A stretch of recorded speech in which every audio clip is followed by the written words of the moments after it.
إن الحمد لله نحمده ونستعينه ونستغفره ونعوذ بالله من شرور أنفسنا وسيئات أعمالنا. من يهده الله فلا مضل له ومن يضلل فلا هادي له. وأشهد أن لا إله إلا الله وحده لا شريك له وأشهد أن محمدا عبده ورسوله. أما بعد، قال الله تعالى: إن عدة الشهور عند الله 12 شهرا في كتاب الله يوم خلق السماوات والأرض منها 4 حرم ذلك الدين القيم فلا تظلموا فيهن أنفسكم وقاتلوا المشركين كافة كما يقاتلونكم كافة واعلموا أن الله مع المتقين. محترم بزرگوں، قابل تکریم بھائیو، یہ جو مہینہ اب شروع ہوا ہے، نئے ہجری سال کا آغاز ہوا ہے،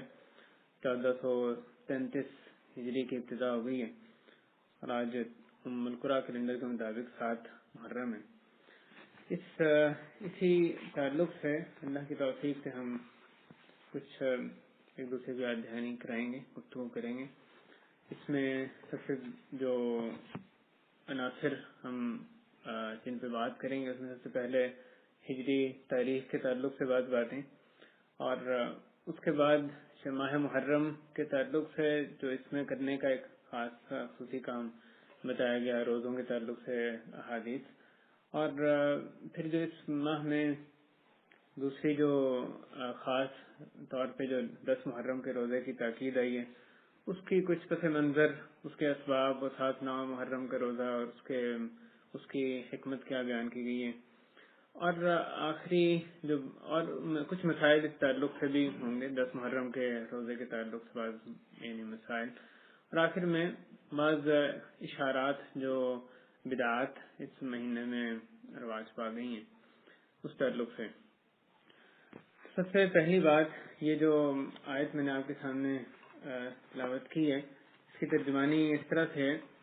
بے شک اللہ کے نزدیک مہینوں کی گنتی 12 مہینے ہی ہے اللہ کی کتاب میں، جس دن سے اس نے آسمان اور زمین کو پیدا کیا، ان میں سے 4 مہینے حرمت والے ہیں، یہی سیدھا دین ہے، چنانچہ تم ان مہینوں میں اپنے آپ پر ظلم نہ کرو، اور تمام مشرکین سے لڑو جیسے وہ تم سب سے لڑتے ہیں، اور جان لو کہ بے شک اللہ متقیوں کے ساتھ ہے. لہذا اس آیت میں جو اللہ تعالیٰ نے ہمیں قاعدہ بتایا کہ اللہ تعالیٰ کے ہاں 12 مہینے معتبر ہیں، اور جو سال اللہ کے ہاں معتبر ہیں وہ قمری سال ہے. اللہ کے ہاں اللہ تعالیٰ نے ان میں سے 4 مہینوں کو حرمت والا قرار دیا، اور کل 12 مہینے. تو بڑی واضح بات ہے کہ اس میں کون سے مہینوں کا ذکر آ رہا ہے اس آیت میں؟ جو قمری مہینے، انہی میں سے 4 حرمت والے مہینے، جیسے کہ ہم جانتے ہیں. تو بھائی، یہ جو تاریخ ہے، یہ ہجرہ کی تاریخ، اس سے پہلے کہ اس کے بارے میں بات کریں، مزید 2 آیتیں اس کے بارے میں ملاحظہ کریں اور دیکھیں کہ کتنی واضح طور پہ اللہ تعالیٰ نے ہمیں ہجری تاریخ، یا دوسرے الفاظ میں قمری تاریخ، وہ تاریخ جو کہ چاند پر بیس کرتی ہے، اس کے بارے میں ہدایات دی ہیں. اللہ تعالیٰ نے فرمایا: يسألونك عن الأهلة قل هي مواقيت للناس والحج قل هي مواقيت للناس والحج. اے نبی صلی اللہ علیہ وسلم، آپ سے چاند کے احوال کے متعلق یہ سوال کرتے ہیں، کہہ دیجئے کہ وہ لوگوں کے لیے اور حج کے لیے مقررہ اوقات ہیں. تو اللہ تعالیٰ نے حج کے لیے اور لوگوں کے لیے جو مقررہ اوقات کا جو ذریعہ بتایا، وہ چاند کو بتایا کہ چاند کے بارے میں سوال کرتے ہیں. چاند کو وقت مقرر کرنے کے لیے اللہ تعالیٰ نے اس کو مشروع کیا ہے، اس کو قرار دیا ہے کہ حج کی تاریخ بھی اس سے جانی جائے، اور اس کے علاوہ بھی اوقات کو اسی کے ذریعے معلوم کیا جائے. دوسری آیت جو سورہ یونس کی ہے، اللہ تعالیٰ نے ارشاد فرمایا: هو الذی جعل الشمس ضیاء والقمر نورا وقدره منازل لتعلموا عدد السنین والحساب. کہ وہی اللہ ہے جس نے سورج کو چمک والا بنایا اور چاند کو نور بنایا، اور چاند کی اس نے منزلیں مقرر کی تاکہ تم سالوں کی گنتی اور حساب معلوم کر سکو. اس سے واضح کیا کوئی ہدایت ہو سکتی ہے؟ وہی ہے جس نے کہ چاند کے بارے میں بتایا قدرہ منازل، اس کی منزلیں مقرر کی، اس کے آگے حکمت بیان کی لتعلموا عدد السنین والحساب، تاکہ تم سالوں کی گنتی معلوم کرو اور حساب کتاب لگا سکو، زمانے کا حساب لگا سکو۔ لہذا اللہ تعالیٰ کے ہاں جو سالوں کو گنا جاتا ہے، جو سالوں کی گنتی معتبر ہے، وہ کس حساب سے؟ چاند کے اعتبار۔ اللہ تعالیٰ نے چاند کا یہ وظیفہ ہمیں اپنی کتاب میں یہ ہمیں بتایا کہ یسألونک عن الأہلة قل هي مواقیت للناس والحج، چاند کو اوقات جاننے کا طریقہ جو ہے وہ بتایا گیا ہے۔ اوقات جاننے سے مراد جیسے دوسری آیت میں آ رہا ہے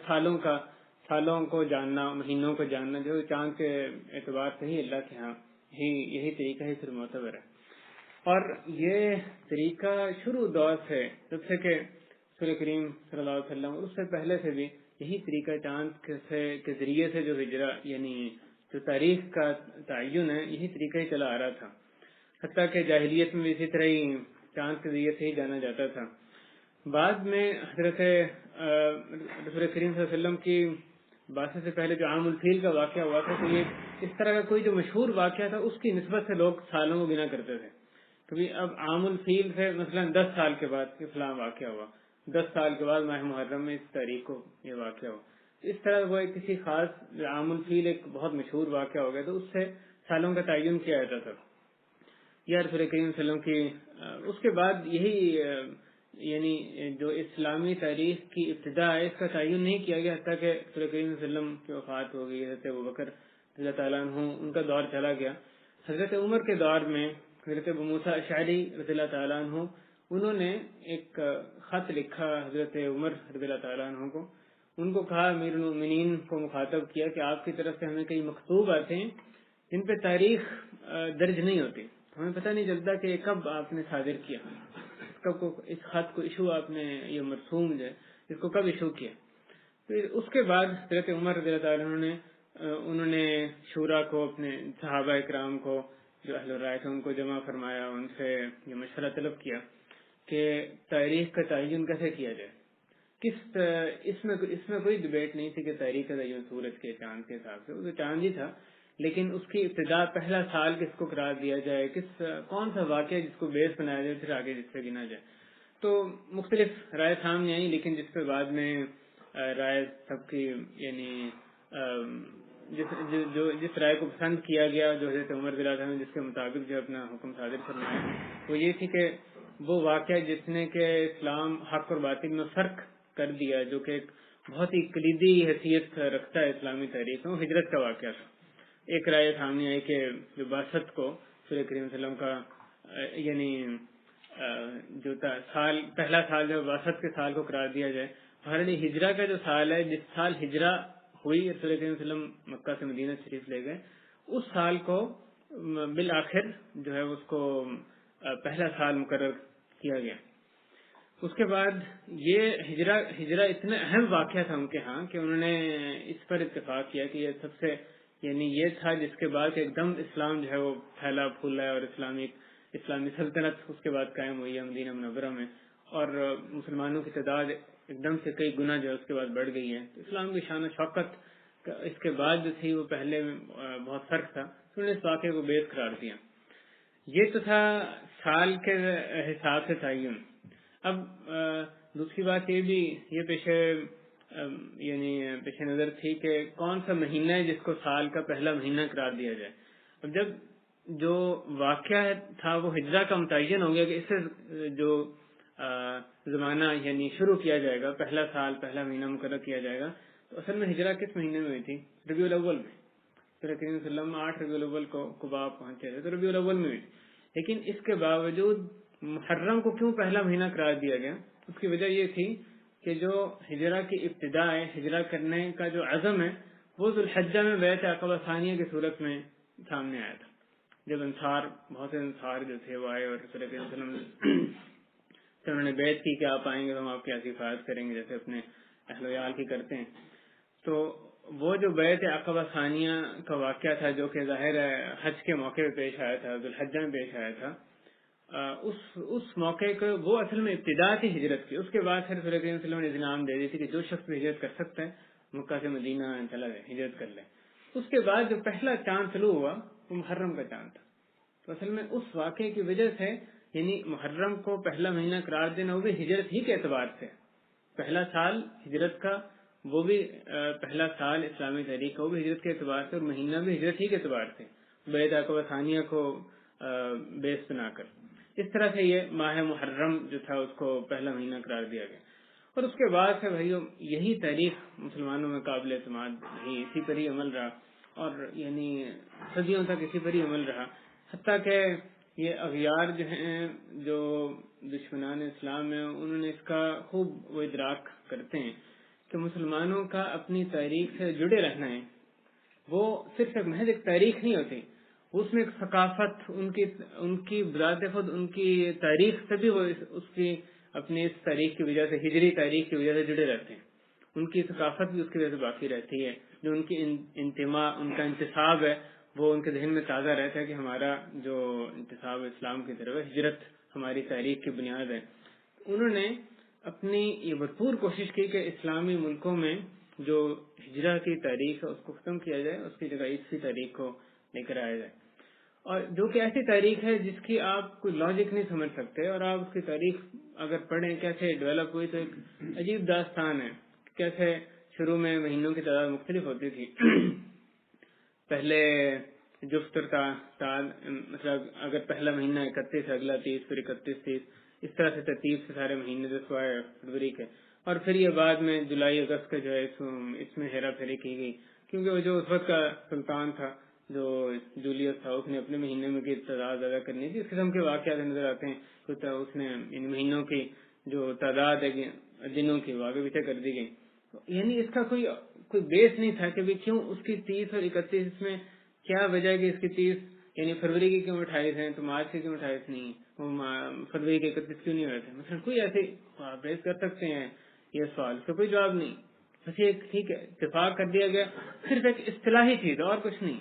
یعنی ایک طرح سے اتفاق کر لیا کہ بس یہ مہینوں گنتی اس طرح سے ہونی اور اس طرح چل رہی، اور اس کا کوئی کائنات کے کسی واقعے سے کوئی تعلق نہیں، جیسے قمری تاریخ ہے نا، یعنی جب چاند نکلا پہلی تاریخ ہوگی، چاند ایسا ایسا اب کوئی ایک جو بدو شخص ہے جس کا کسی حساب کتاب سے تعلق نہیں، کسی اور یعنی شہر سے تعلق نہیں، وہ بھی جان سکتا ہے کہ چاند جب درمیان میں آ گیا تب یہ کوئی 14-15 تاریخ آ گئی،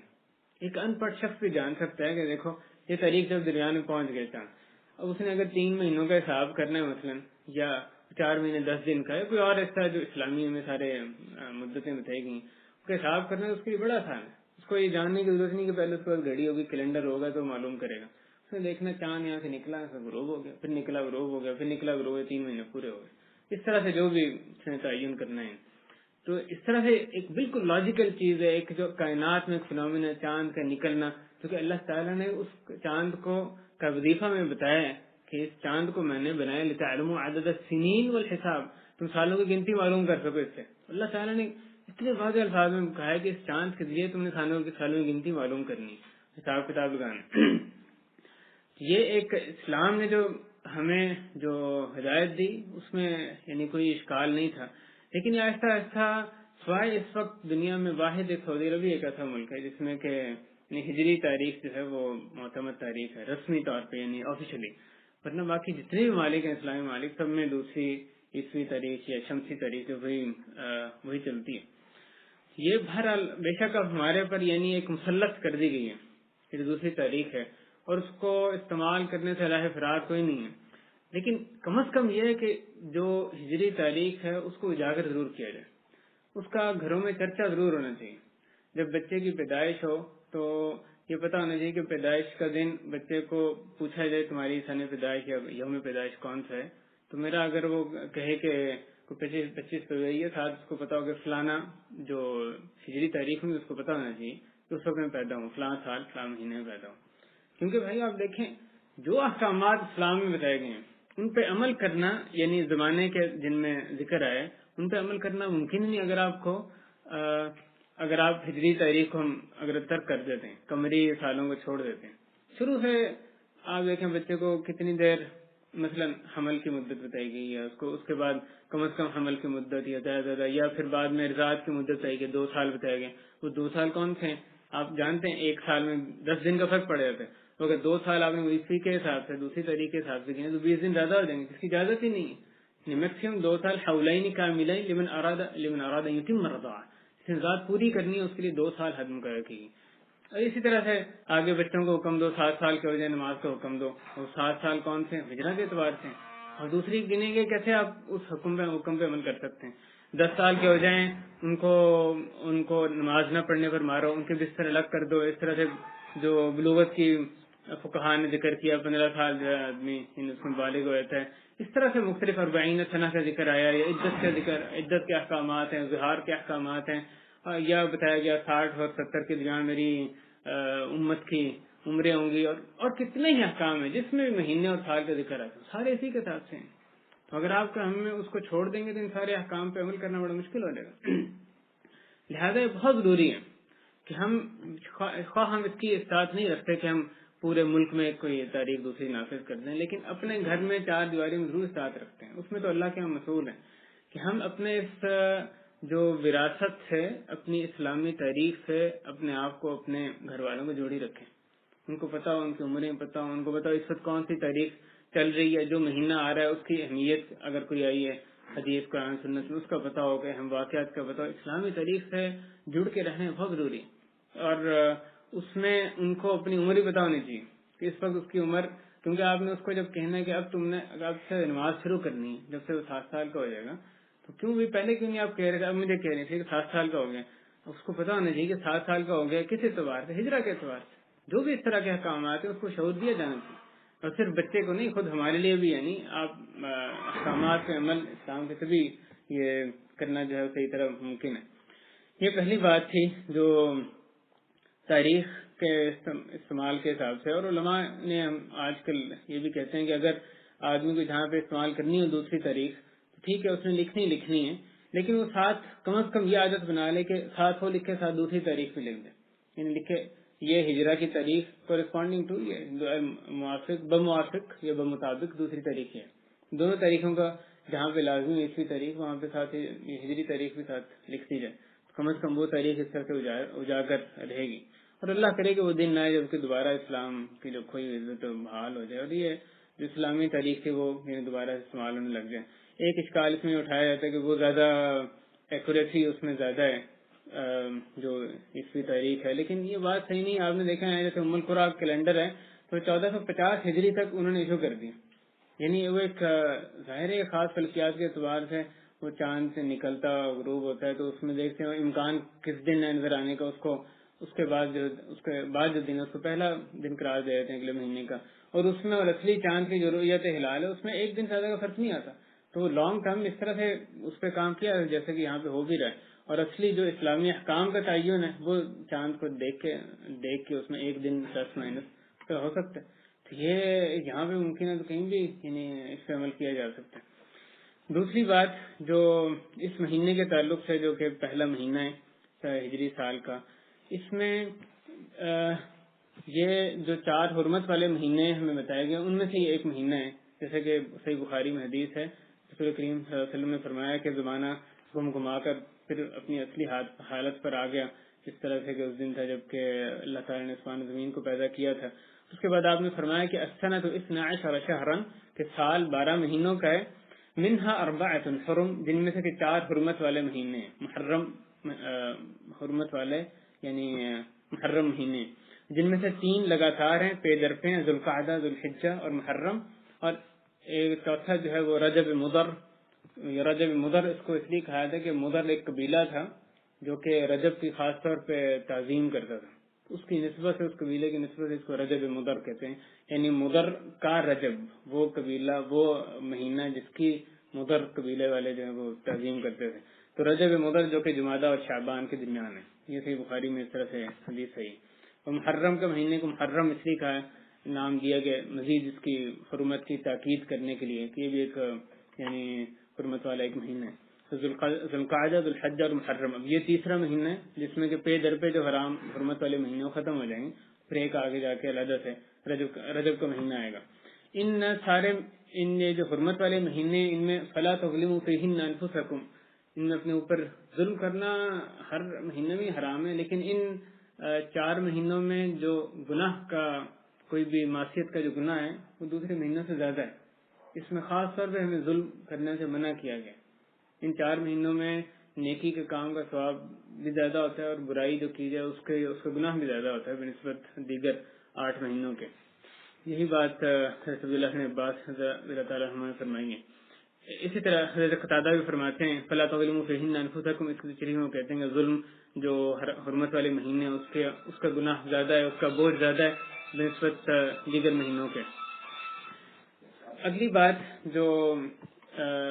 ماہ محرم کے تعلق سے اس میں جو کرنے کا کام ہمیں خصوصی بتایا گیا ہے وہ نفلی روزے ہیں. حضرت ابو ہریرہ رضی اللہ تعالیٰ عنہ ان سے روایت ہے کہ رسول کریم صلی اللہ علیہ وسلم نے فرمایا افضل الصیام بعد رمضان شہر اللہ المحرم، افضل ترین روزے رمضان کے بعد وہ اللہ کے مہینے محرم کے روزے ہیں. اور اس حدیث میں اللہ کا مہینہ محرم کو جو قرار دیا گیا مزید اس کی یعنی تعظیم کے لیے، اس مہینے کی تعظیم کے لیے اس کی اللہ کی طرف نسبت کی گئی. افضل ترین روزے، افضل ترین نفلی روزے رمضان کے بعد وہ اس مہینے کے روزے ہیں، محرم کے روزے ہیں. یہ خاص محرم کے یعنی پورا مہینے اس کے اندر داخل ہے، وہ ابتدا سے ہو، انتہا سے ہو، درمیانہ ہو، پورے مہینے میں کثرت سے روزے رکھنا وہ یہ اس حدیث کے مطابق سنت ہے. بے شک رسول کریم صلی اللہ علیہ وسلم جیسے عائشہ فرماتی ہیں مکمل مہینے کے رضی اللہ تعالیٰ عنہ مکمل مہینے کے کسی مہینے کے مکمل روزے نہیں رکھے سوائے رمضان کے، لہذا اس حدیث سے مراد یہ ہے کہ کثرت سے اس مہینے میں روزے رکھے جائیں. جو عملی طور پہ دیکھیں تو رسول صلی اللہ علیہ وسلم سے شعبان میں صرف شعبان میں کثرت سے جو نفلی روزے رکھنا ہے وہ ثابت ہے. تو اس کی جواب جو امام نووی نے دیا وہ یہ کہ شاید رسول کریم صلی اللہ علیہ وسلم کو اس مہینے کی فضیلت، اس میں روزے رکھنے کی فضیلت اپنی زندگی کے آخر میں دی گئی، اس کی خبر دی گئی جس کے بعد وہ اس میں یعنی عملی طور پر روزے رکھنا ان کے لیے ممکن نہ تھا. بہرحال واللہ عالم. اس حدیث سے جو یہ بات واضح ہو رہی ہے اس میں روزے رکھنے کی فضیلت ہے. اس میں جو خاص دن آیا ہے جس میں روزہ رکھنے کی باقی مہینے سے بڑھ کے خاص سب سے افضل ترین دن ہے اس مہینے میں جس میں روزہ رکھنا چاہیے وہ عاشوراء کا دن ہے. عاشوراء اور تاسوعاء یہ دو جو دن ہیں یہ اس کی خاص اصطلاح ہے جو استعمال کی گئی ہے احادیث میں بھی. 9 محرم اور 10 محرم کے لیے تاسوعاء 9 محرم کہتے ہیں اور عاشوراء 10 محرم کہتے ہیں. جیسے عبداللہ بن عباس کی حدیث میں جیسے آگے آئے گا اس میں عاشوراء العاشر من المحرم یہ الفاظ ہیں کہ عاشوراء جو کہ محرم کی 10 تاریخ ہے، تو واضح طور پہ ہے کہ عاشوراء کا جو لفظ ہے وہ 10 محرم کے لیے استعمال کیا ہے. اسی طرح تاسوعاء 9 محرم کے لیے استعمال کیا ہے. حالانکہ لفظ دیکھیں عاشوراء عشرہ سے نکلا ہوا وہ کسی بھی کے لیے ہو سکتا ہے لیکن یہ خاص اصطلاحاً اسی کے لیے ہی صرف استعمال ہوتا ہے. تو اس مہینے کی جو 10 تاریخ ہے اس کو روزہ رکھنا اس کے بارے میں رسول کریم صلی اللہ علیہ وسلم نے جو ان سے ہمیں سب سے پہلے اس کی جو پس منظر میں ملتا ہے جیسے بخاری اور مسلم کی مختلف روایات میں کہ یہ روزہ کیسے رکھنا آپ نے شروع کیا. تو حضرت عبداللہ بن عباس صلی اللہ عنہ کی روایت ہے کہ رسول کریم صلی اللہ علیہ وسلم مدینہ گئے تو آپ نے دیکھا کہ یہودی اس دن کا روزہ رکھتے ہیں، عاشوراء کا روزہ رکھتے ہیں. تو آپ نے پوچھا کہ یہ کیا ہے؟ تو انہوں نے کہا کہ یہ وہ دن ہے جس دن کے اللہ تعالی نے بنی اسرائیل کو نجات دی تھی، موسیٰ علیہ السلام اور ان کی قوم کو نجات دی تھی اور فرعون اس کی قوم کو غرق کیا تھا. تو موسیٰ علیہ السلام نے اس دن کا شکرانے کے طور پہ روزہ رکھا تھا. اور جیسے دوسری روایت میں کہ ہم بھی اس دن کی تعظیم کے لیے اس کا روزہ رکھتے ہیں. تو آپ صلی اللہ علیہ وسلم فرمایا تھا کہ فَأَنَا أَحَقُّ بِمُوسَىٰ مِنْكُمْ کہ میں تمہارے سے زیادہ حقدار ہوں موسیٰ علیہ السلام کا، موسیٰ علیہ السلام کے اس طریقے کی پیروی کرنے کا. تو آپ نے بھی خود بھی اس کا روزہ رکھا، وَأَمَرَ بِصِيَامِهِ اور دوسروں کو بھی اس کا حکم دیا، روزہ رکھنے کا حکم دیا. اسی طرح دوسری حدیث میں یہ کہ آپ نے دوسروں کو صحابہ کو مخاطب کر کے کہا کہ تم لوگ اس کا روزہ رکھو. تو آپ نے اس کا روزہ رکھنے کا حکم دیا جیسے اس حدیث میں آ رہا ہے. رمضان کی فرضیت سے پہلے یہ جو روزہ تھا یہ فرض تھا مسلمانوں پہ تھوڑے سے وقت کے لیے. جب پہلے ہجری کے بعد پہلے سال جو محرم عاشوراء کا روزہ رکھنا ہے فرض تھا. اس کے بعد جب رمضان کی فرضیت آ گئی تو یہ جو ہے فرضیت اس کی ختم ہو گئی ہے، صرف مستحب کے درجے میں باقی رہا. ایام جاہلیت میں بھی اس کا روزہ رکھا جاتا تھا. جیسے حضرت عائشہ رضی اللہ تعالیٰ عنہ فرماتی ہیں کہ ان اہل الجاہلیت کانوا یصومونہ کہ اہل جاہلیت بھی عاشوراء کا روزہ رکھتے تھے. اور علماء کہتے ہیں کہ ممکن ہے انہوں نے جو سابقہ شریعت ہیں جیسے ابراہیم علیہ السلام کی تعلیمات یا ان سے یہ چیز اخذ کی ہے اس کی وجہ سے وہ اس کا روزہ رکھتے ہیں. نبی صلی اللہ علیہ وسلم بھی مکہ میں ہجرت سے پہلے بھی عاشوراء کا روزہ رکھا کرتے تھے، مدینہ جانے سے پہلے بھی. اور پھر جب مدینہ گئے تو آپ نے دیکھا کہ یہودی اس کا روزہ رکھتے ہیں اور آپ نے اس کی یہ وجہ پوچھی. اور وہ یہودی اس دن جیسے دوسری بخاری کی روایت میں آ رہا ہے وہ اس دن کو عید کے طور پہ منایا کرتے تھے. یعنی خاص طور پہ جیسے اس میں آتا ہے کہ اپنی عورتوں کو جواہرات اور یعنی زیور وغیرہ پہناتے تھے, یا جیسے وسعت کی جاتی ہے نان نفقے میں عید کے دن, اس طرح سے وہ اس کو عید کے طور پہ مناتے تھے. تو آپ صلی اللہ علیہ وسلم نے اس میں فرمایا تھا فصوموہ انتم, صحابہ کا تم لوگ اس کا روزہ رکھو, تم نے اس کو عید کے طور پہ نہیں منانا تم نے, لیکن تم اس کا روزہ رکھو. اور عید کے دن روزہ نہیں رکھایا تھا, تو انہوں نے صرف روزہ رکھنے کا صحابہ کرام کو رسول کریم صلی اللہ علیہ وسلم نے ان کو حکم دیا تھا. اس طرح سے یہ اس کا کچھ پس منظر ہے, شروع دور سے اس کی تعظیم جو وہ چلی آ رہی ہے. اس کی فضیلت کے تعلق سے حضرت عبداللہ بن عباس رضی اللہ تعالیٰ عنہ انہی کی حدیث ہے کہ میں نے رسول کریم صلی اللہ علیہ وسلم کو نہیں دیکھا کہ وہ کسی اور دن کا اس طرح سے جستجو کرتے ہوں روزہ رکھنے کی, جس طرح کہ وہ عاشوراء کے روزے کی جستجو کرتے تھے, باقی دنوں پر اس کی فضیلت کو جانتے ہوئے. اور کسی مہینے کے خاص طور جستجو کرتے ہیں سوائے رمضان کے مہینے کی, یہ حدیث بخاری میں. اور یہ تو آپ کے عملی طور پہ تھا, عملی طور پہ عاشوراء کے مہینے جستجو کرتے تھے. اور جو اس کی قولی طور پہ جس کی فضیلت بتائی گئی ہے حضرت ابو قتادہ رضی اللہ تعالیٰ عنہ کے حدیث ہے کہ رسول اللہ سے پوچھا گیا اس کی فضیلت کے بارے میں, تو آپ نے فرمایا یکفر السنۃ احتسب علی اللہ یکفر السنۃ الماضیہ, میں اللہ سے امید کرتا ہوں کہ میں اللہ پر یہ گمان کرتا ہوں کہ یہ گزشتہ سال کے گناہوں کا کفارہ بن جائے گا. یہ بہت بڑی نوید ہے, اس سے بڑھ کے کیا چاہیے. اللہ تعالیٰ کا اتنا زبردست فضل ہے تو وہ ایک دن کا جو روزہ ہے اس کو اتنا بڑا اس کا اجر دیں کہ وہ ایک سال کے گناہوں کا کفارہ بن جائے. اور یعنی مسلمان کے لیے سے بڑھ کے کیا اور نوید ہو سکتی ہے. اس کے بعد اگلی بات یہ کہ ہمیں ہمارے لیے مستحب قرار دیا گیا کہ صرف عاشوراء کی بجائے اس کے ساتھ 9 محرم کا تاسوعاء کا بھی ساتھ ملا کے 2 دن کا روزہ رکھیں. اور اس کی جو وجہ بتائی گئی حضرت عبداللہ بن عباس رضی اللہ تعالیٰ عنہ صحیح مسلم میں روایت کرتے ہیں کہ جب رسول اللہ صلی اللہ علیہ وسلم نے اس کا روزہ رکھا, عاشوراء کا روزہ رکھا اور اس کے روزہ رکھنے کا حکم دیا, تو انہوں نے کہا, صحابہ نے کہا یا رسول اللہ یہ وہ دن ہے جس کی یہود و نصارہ بھی تعظیم کرتے ہیں. تو آپ صلی اللہ علیہ وسلم نے اس کے جواب میں فرمایا کہ فَإِذَا كَانَ الْعَامُ الْمُقْبِلُ إِنْ شَاءَ اللَّهُ صُمْنَا الْيَوْمَ التَّاسِعَ, تو اگر جب اگلا سال انشاءاللہ آئے گا تو ہم 9 ذوالحجہ کا بھی 9 محرم کا بھی روزہ رکھیں گے. اور اکثر علماء نے اس کی یہی معنی بیان کیا کہ یہ مراد نہیں کہ آپ 10 کی بجائے 9 رکھیں گے بلکہ 10 کے ساتھ 9 کا بھی رکھیں گے. تو اس کی وجہ کیا ہے 9 کا؟ اس حدیث سے پتہ چلا کہ 10 محرم کا یعنی اس کے 2 مرتبے ہیں, صرف 10 کا رکھا جائے یا 10 اور 9 کا دونوں کا رکھا جائے, یہ زیادہ افضل مرتبہ ہے. اگر صرف 10 کا رکھا جائے وہ اس سے کمتر درجہ ہے. 9 محرم کے روزہ رکھنے کی کیا وجہ ہے؟ اس کی علماء نے 3 وجوہات بیان کی ہیں. ایک یہ کہ یہودیوں سے مخالفت, کیونکہ وہ صرف 10 محرم کو منایا کرتے تھے. اور دوسری بات یہ کہ جو عاشوراء کے دوسری بات جو زیادہ مشہور قول ہیں 2 ہی ہیں. دوسرا یہ کہ احتیاط کے پیش نظر بھی رکھا جاتا تھا کہ کہیں چاند میں دیکھنے کی غلطی کی وجہ سے 10 محرم جو اصل میں 9 محرم نہ آ رہا ہو, اس وجہ سے وہ یعنی جو 9 محرم ہے اصل میں 10 محرم ہوگا. اگر ہم صرف 10 کا رکھیں گے تو وہ اس کے فوت ہونے کا اندیشہ ہے. لیکن جو پہلی بات ہے وہ سب سے زیادہ قرین قیاس ہے, جو کہ حدیث جس کی طرف اشارہ کرتی ہے کہ رسول اللہ صلی اللہ علیہ وسلم نے یہ اس 9 محرم کا روزہ رکھنے کا تبھی عزم ظاہر کیا جبکہ ان کو یہ کہا گیا کہ یہود و نصارہ اس کی تعظیم کرتے ہیں, تو آپ نے کہا ٹھیک ہے اگلے سال ہم 9 کا بھی روزہ رکھیں گے. تو غالباً یہی اس کی وجہ ہے. عاشوراء کے علیحدہ روزہ رکھنا اس میں بھی کوئی قباحت نہیں ہے. اگر آپ بہتر یہ 9-10 کا رکھیں. اگر کوئی شخص نہیں رکھتا 9 کا نہیں رکھتا یا مشکل ہے رکھنا, صرف 10 کا رکھتے ہیں تو وہ بھی ٹھیک ہے. اور اس میں بھی جو فضیلت بتائی گئی ہے 10 محرم کے روزے کی وہ حاصل ہوئی تھی. اس میں یعنی وہ کراہت سے خالی, حتیٰ کہ اگر عاشوراء کا دن جمعے یا ہفتے کا دن آ جائے جس میں کہ علیحدہ روزہ رکھنا مکروہ ہے, آپ اکیلا جمعے کا دن کا روزہ رکھیں مکروہ ہے, اس کے ساتھ یا جمعرات کا رکھنا چاہیے یا ہفتے کے دن کا رکھنا چاہیے. اسی طرح اکیلے ہفتے کے دن کا روزہ رکھنا بھی اس سے بھی حدیث سے منع کیا گیا, اس میں بھی کراہت ہے. یہ سوائے سے کہ اس کے ساتھ مثلا اتوار کے دن کا ساتھ ملایا جائے روزہ. لیکن اس قسم کے اگر کوئی خاص دن آ جائے, عاشوراء کے دن آ جائے, عرفہ کے دن آ جائے, ہفتے کے دن آ جائے یا جمعے کے دن آ جائے, تو اس دن کی وجہ سے جس کی کہ انسان کو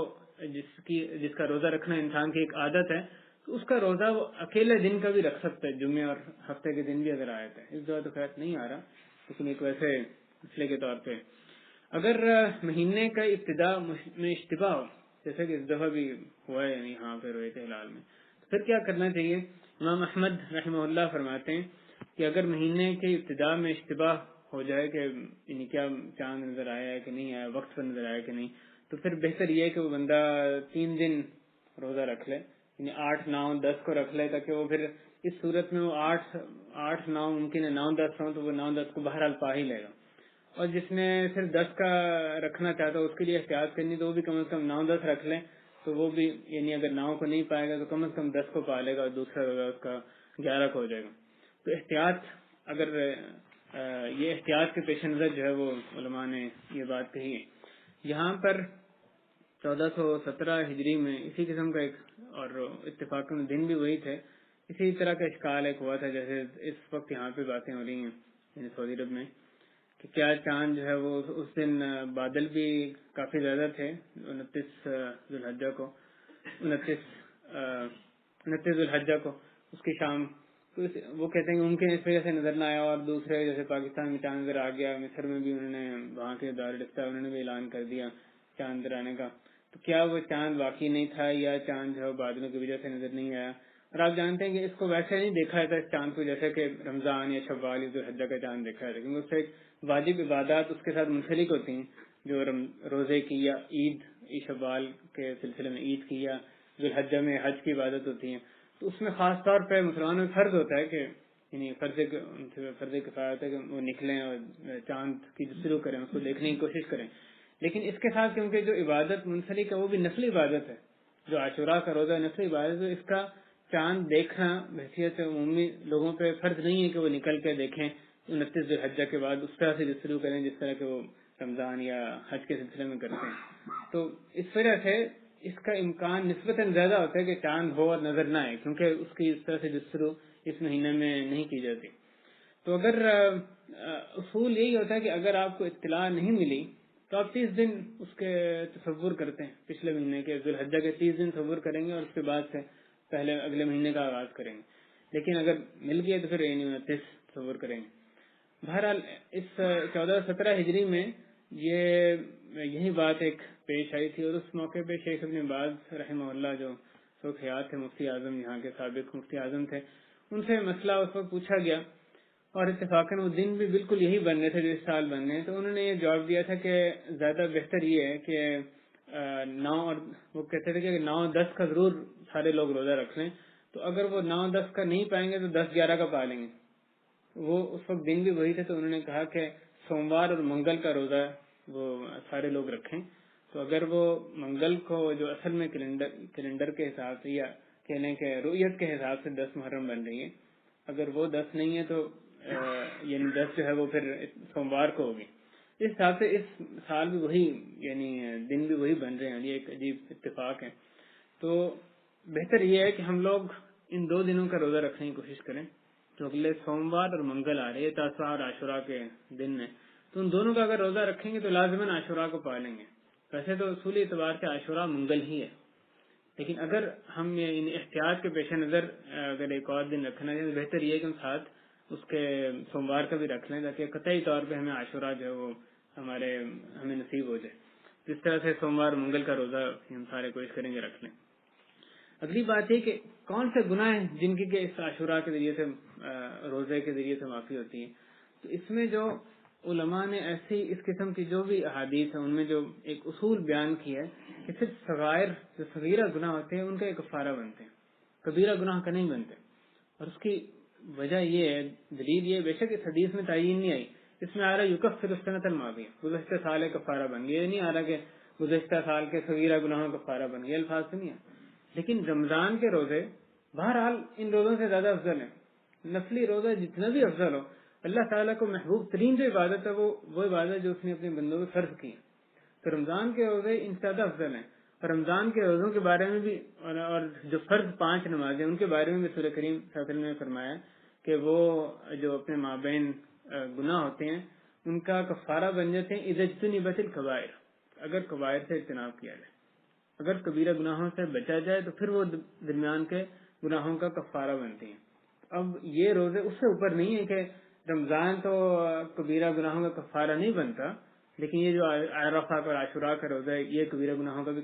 کفارہ بن جائے. لہٰذا ان حدیث کو بھی دیکھتے ہوئے دیگر جو حدیث ہیں علماء نے یہ بیان کرتے ہیں کہ اس حدیث میں یا عرفہ کی جو حدیث ہے اس میں جن گناہوں کی کفارہ بخشش کا ذکر آتا ہے وہ صغیرہ گناہ ہے، یعنی وہ فرض جو عبادات ہوں گے اس درجے پہ نہیں ہے کہ اگر کبائر کا اقتراف، کبائر کا ارتکاب بندہ کرتا رہے پھر بھی وہ گناہوں کو معاف کروا دے، نہیں، بلکہ وہ کبائر سے بچے گا تو پھر اس کے صغیرہ گناہ جو ہیں ان کی معافی ان کے ذریعے سے ہو سکتی ہے. لہٰذا بھائی یہ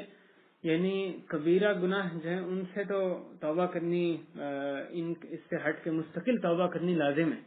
یہ جو نماز اور روزہ وغیرہ جو ہوتی ہیں یہ بذات خود ان کا کفارہ نہیں بنتے، اس میں بندے کو بہت کہیں زیادہ صغیرہ گناہوں سے بھی کہیں زیادہ صغیرہ میں بھی اس کو الرٹ رہنے کی ضرورت ہے، کبیرہ گناہوں سے اس سے بھی کہیں زیادہ الرٹ رہنے کی ضرورت ہے. اگر کہیں سردرد ہو جائے تو فوری طور پہ اللہ کی طرف رجوع کرنے کی، توبہ کرنے کی اس کو ضرورت ہے.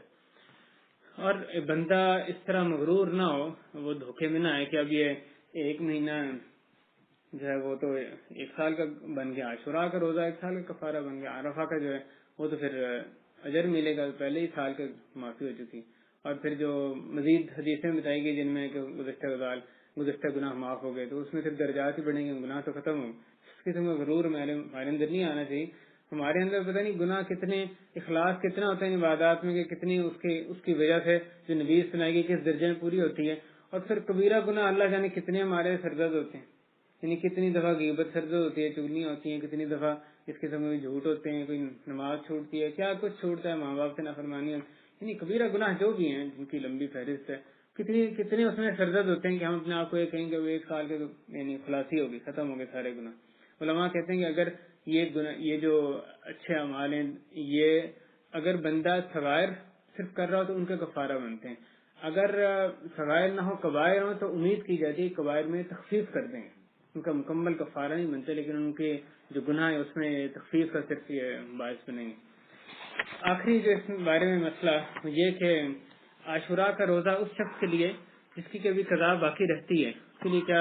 کیا حکم ہے. اس میں ائمہ اربعہ کا اختلاف ہے کہ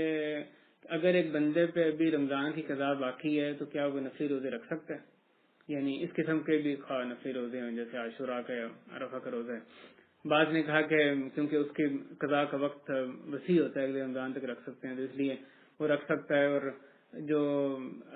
بعض نے اس میں کراہت جانی ہے، بعض نے اس کو ناجائز قرار دی ہے. تو بہتر یہی ہے کہ آدمی رمضان سے پہلے جلد جو ہے اس کو پورا کرنے کی کوشش کرے اپنی قضا کے روزوں کو، تاکہ بعد میں نفلی روزے رکھ سکیں. البتہ اس میں کوئی قباحت نہیں ہے کہ اگر بندہ دونوں کی نیت کر لے، عرفہ کے دن یا عاشوراء کے دن وہ رات سے روزے کی نیت کر لے اور نیت یہ کرے کہ یہ میں عرفہ کا یا عاشوراء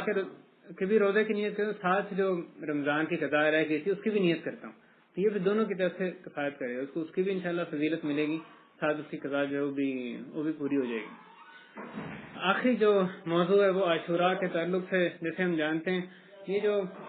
فضائل ہیں اور موسیٰ علیہ السلام کی نجات پانا، اور ایک مسند احمد کی حدیث ہے، اللہ عالم اس کی صحت کیا ہے، اس میں یہ بھی آیا کہ سفینہ نوح جو ہے وہ بھی جودی پہاڑ پہ اسی دن ہی وہ لگی تھی، عاشوراء کے دن ہی وہ ان کو بھی اللہ تعالیٰ نے اس معنی میں نجات دی تھی کہ اس دن ان کی جو کشتی ہے وہ پہاڑ پر لگی تھی. اللہ عالم.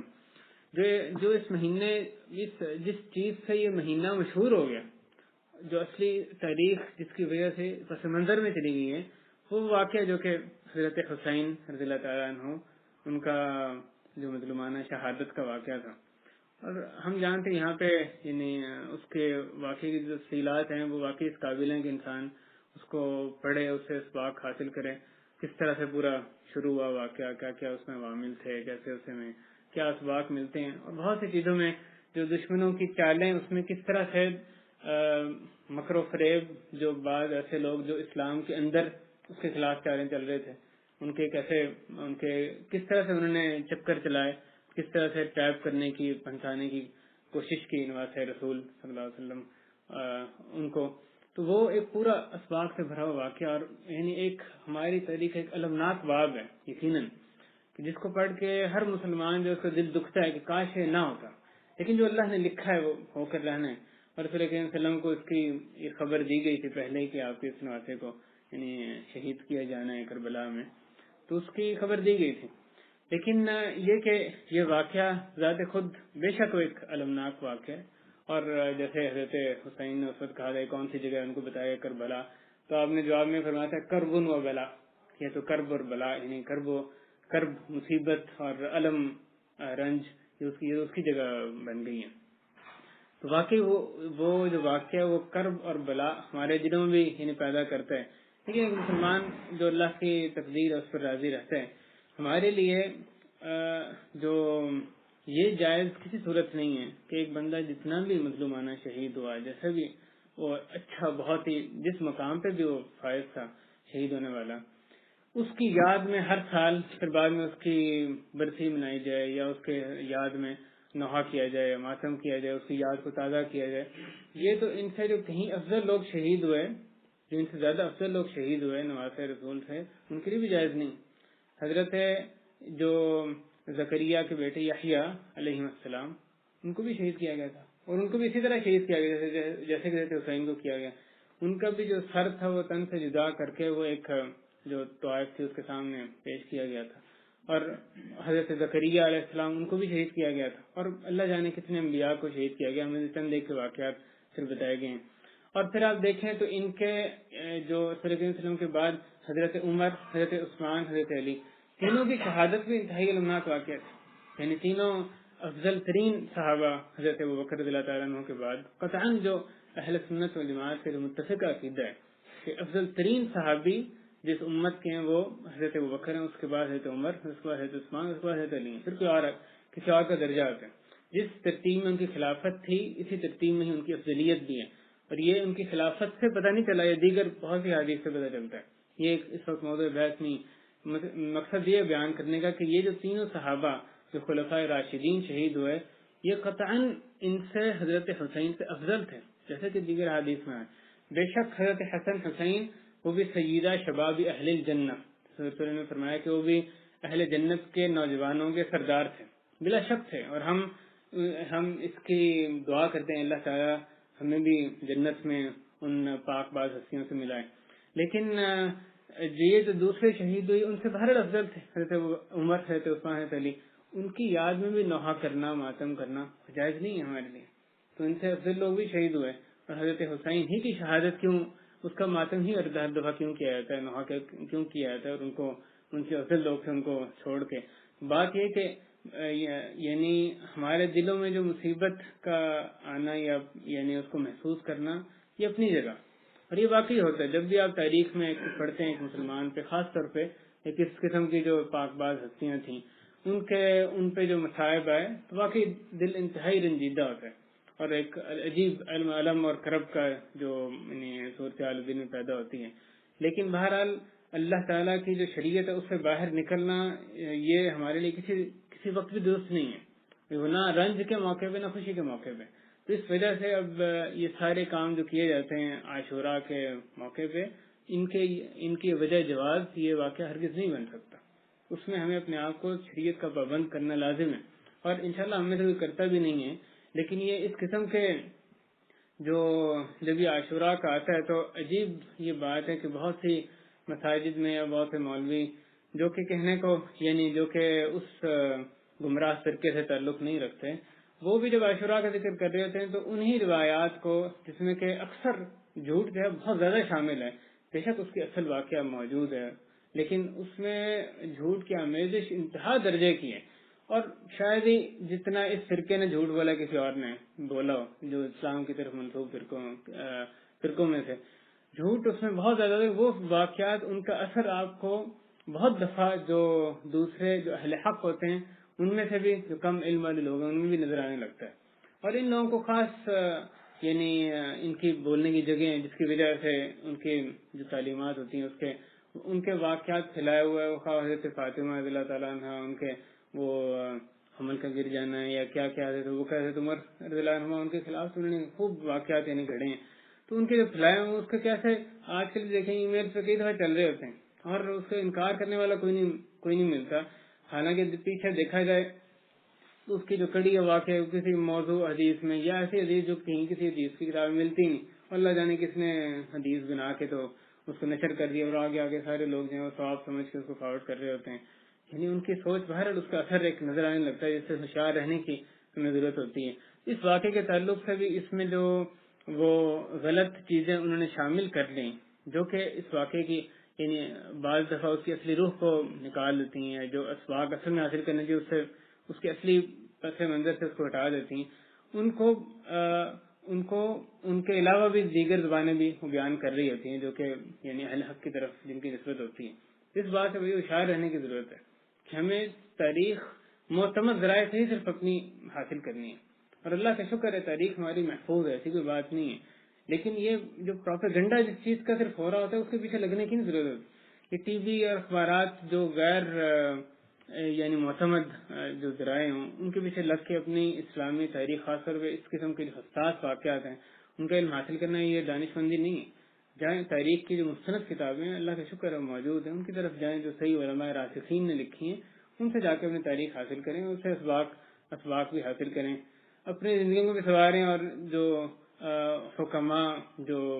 حاکم وقت ہے اس کو بھی اس کے ذریعے سے نصیحت کی جا سکتی ہے. اس کے لیے تو شاید بہت سے اسباق ہیں اس میں. تو اللہ تعالیٰ جو اور شاید اللہ کو جیسے بعض علماء نے کہا ہے کہ حضرت حسین کی صحبت کا وقت بہت قلیل تھا جو رسول کریم صلی اللہ علیہ وسلم کے ساتھ انہوں نے صحبت کی. شاید اللہ تعالیٰ کو اس شہادت کے ذریعے سے ان کے درجات بلند کرنا مقصود تھا، جو کہ لازماً جب بندے کو مصیبت آتی ہے اور وہ اس پر احتساب کرتا ہے یعنی اللہ سے اجر کا طالب ہوتا ہے تو لازماً اس کے ذریعے سے اس کے جو درجات بلند ہوتے ہیں. تو اللہ جانے کہ کیا یعنی کیا اللہ تعالیٰ کی کیا حکمتیں اس کے اندر اس واقعے کے اندر جو ہے وہ پنہان تھیں. تو اللہ تعالیٰ ہمیں حق کو حق سمجھنے کی اور اس کی پیروی کرنے کی توفیق عطا فرمائے، باطل کو باطل سمجھنے اس سے اجتناب کرنے کی توفیق عطا فرمائے. اے اللہ سنت اور بدعت میں تمیز ہمیں سکھا دے، سنت کے پیچھے لگنے اور بدعت سے بچنے کی توفیق عطا فرما دے. اے اللہ ان حرمت والے مہینوں کی حرمت کی پاسداری کرنے کی توفیق عطا فرما، ان میں وہ کام کرنے کی جس سے تو راضی ہو وہ کرنے کی توفیق عطا فرما. اے اللہ جو ماہ محرم میں کثرت سے روزے رکھنے کی تیرے نبی کی سنت ہے اے اللہ اس پہ ہمیں بھی عمل کرنے کی توفیق عطا فرما. اے اللہ عاشوراء کا تاسوعاء کا روزہ ہم سب کے نصیبوں میں بھی لکھتے اس پہ جو نویدیں سنائی گئی وہ ہمیں بھی وہ نصیب فرما دے. اے اللہ جو ہمارے بھائی ہماری بہنیں جو مختلف جگہوں پہ جن پہ ظلم کے پہاڑ توڑے جا رہے ہیں اللہ تو ان کو